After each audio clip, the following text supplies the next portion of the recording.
Assalamualaikum warahmatullahi wabarakatuh. Apa kabar anak-anakku sekalian, siswa-siswi kelas 5 yang Bapak cintai dan Bapak banggakan? Berjumpa lagi dengan Bapak Azif Andriansyah dalam pembelajaran pendidikan agama Islam. Pada kesempatan kali ini kita akan lanjutkan pembelajarannya, yaitu materi pelajaran keempat dengan tema indahnya sholat tarawih dan tadarus Al-Quran pada LKS halaman 38. Namun sebelum Bapak terangkan ini, sebelum kita bahas bersama, mari kita berdoa terlebih dahulu agar kita semua mendapatkan ilmu yang bermanfaat. Bismillahirrahmanirrahim. Rabbi zidni ilma warzuqni fahma, amin. Anak-anakku sekalian, bulan Ramadan yang sebentar lagi akan tiba adalah bulan yang penuh berkah. Semua umat Islam diwajibkan melaksanakan puasa 1 bulan penuh. Selain berpuasa, kita disunahkan untuk mengerjakan sholat tarawih. Perhatikan sebuah hadis berikut. Man qama Ramadan imanan wa ihtisaban ghufira lahu ma taqaddama min dzambih. Yang artinya, barang siapa mengerjakan sholat malam pada bulan Ramadan karena iman kepada Allah Subhanahu wa Ta'ala dan karena mengharapkan pahala, maka akan diampuni baginya dosa yang telah lalu. Hadis riwayat Bukhari Muslim. Selanjutnya, apa itu sholat tarawih? Sholat tarawih adalah sholat malam yang dikerjakan pada bulan Ramadan. Sholat tarawih hukumnya adalah sunnah muakkad, artinya sunnah yang sangat dianjurkan. Kata tarawih berasal dari bahasa Arab, yaitu roha, yang artinya lega. Maksudnya sholat yang diselingi dengan istirahat beberapa saat. Sholat tarawih ini anak-anak bisa dilakukan sendirian atau berjamaah. Apabila dilakukan dengan cara berjamaah, manfaatnya tentu lebih baik daripada sendirian, yaitu memperoleh 27 derajat dan lebih mensyiarkan Islam serta memupuk rasa persaudaraan dan persatuan sesama umat Islam. Kemudian, bagaimana cara mengerjakannya? Sholat tarawih dikerjakannya sama dengan sholat sunnah biasa. Hanya yang membedakannya adalah niatnya ya di awalnya. Kemudian sholat tarawih ini anak-anak mengerjakannya yaitu ada yang 8 rakaat, ada yang 20 rakaat. Nah, penjelasannya seperti ini.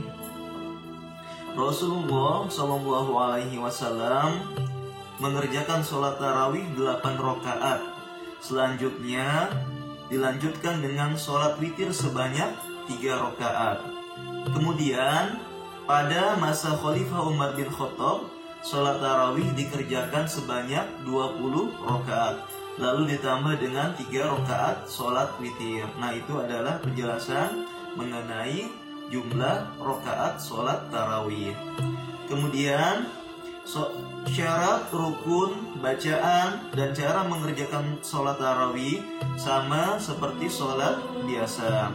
Sholat tarawih dapat dilakukan dengan 2 rakaat salam, dapat pula dikerjakan dengan 4 rakaat salam. Maksudnya, untuk 4 rakaat dilakukan tanpa tahiyat awal ya anak-anak. Jika kalian ingin mengerjakan sholat tarawih ini langsung 4 rakaat, maka dilakukan tanpa tahiyat awal agar membedakan antara sholat sunnah tarawih dan sholat fardu zuhur atau asar. Kemudian melaksanakan sholat tarawih boleh setelah isya dan boleh juga di akhir malam. Namun melaksanakan sholat tarawih di sepertiga akhir malam setelah bangun tidur itu lebih utama jika dibandingkan dengan setelah sholat isya. Artinya waktu yang paling utama mengerjakan sholat tarawih yaitu di sepertiga malam yang akhir tepatnya setelah bangun tidur, maka itu sudah dianggap sebagai sholat tahajud. Karena sholat tahajud syaratnya itu sholat yang dikerjakan pada malam hari dan sesudah tidur. Kemudian apa keutamaan sholat tarawih? Sholat tarawih keutamaan yang pertama adalah meningkatkan keimanan dan ketakwaan kepada Allah Subhanahu wa Ta'ala. Yang kedua, diampuni dosa-dosanya oleh Allah Subhanahu wa Ta'ala, serta mempererat tali silaturahmi antar kaum muslimin. Itu adalah keutamaan dari sholat tarawih.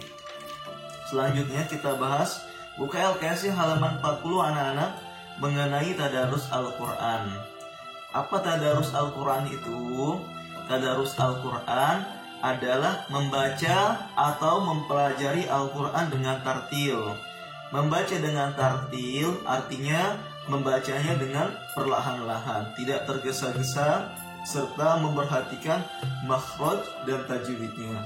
Jadi tartil itu artinya perlahan-lahan, bacanya tidak boleh buru-buru. Terus kemudian juga diperhatikan tajwid serta makhrajnya atau tempat keluarnya huruf. Kemudian tadarus Al-Quran merupakan amalan yang sangat dianjurkan karena dapat menyemarakan bulan Ramadan dan menambah pahala bagi yang membacanya. Membaca Al-Quran hendaknya dilaksanakan dengan tartil, seperti tadi, pelan-pelan, fasih dan benar, tidak perlu tergesa-gesa. Sebagaimana dalam firman Allah surah Al-Muzammil ayat keempat, "Auzid alaihi warattilil Qur'ana tartila", yang artinya atau lebih dari 1/2 itu, dan bacalah Al-Quran itu dengan perlahan-lahan. Kemudian bagaimana tata cara tadarus yang baik? Tata cara tadarus Al-Quran yang baik yang pertama adalah berwudu. Berwudu akan menghilangkan hadas kecil. Selain itu, membaca Al-Quran akan lebih tenang apabila tubuh kita bersih. Kemudian membaca ta'awuz sebelum membaca isi Al-Quran. Doa ini bertujuan meminta perlindungan kepada Allah dari gangguan setan. Kemudian membaca basmalah. Basmalah hendaknya dibaca setiap akan memulai perbuatan baik. Kemudian membaca Al-Quran dengan suara yang nyaring dan tartil. Memperhatikan tanda baca dalam Al-Quran, baik tajwid maupun makharijul hurufnya, serta memahami arti bacaan yang kita baca. Dan terakhir, mengucapkan hamdalah setelah selesai membaca Al-Quran.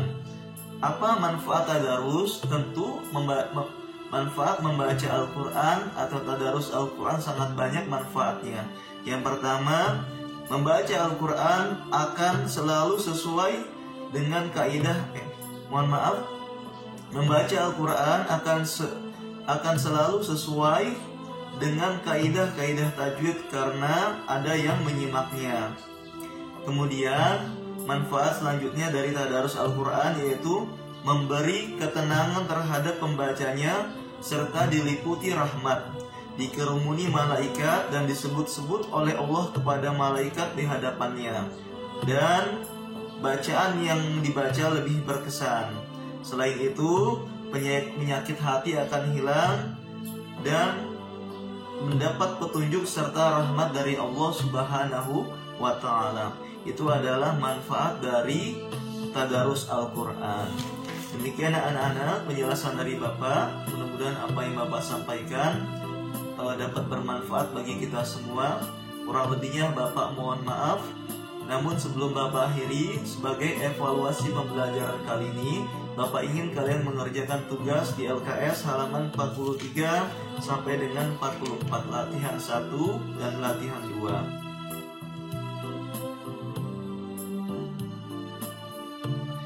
Sampai berjumpa lagi pada pembelajaran berikutnya.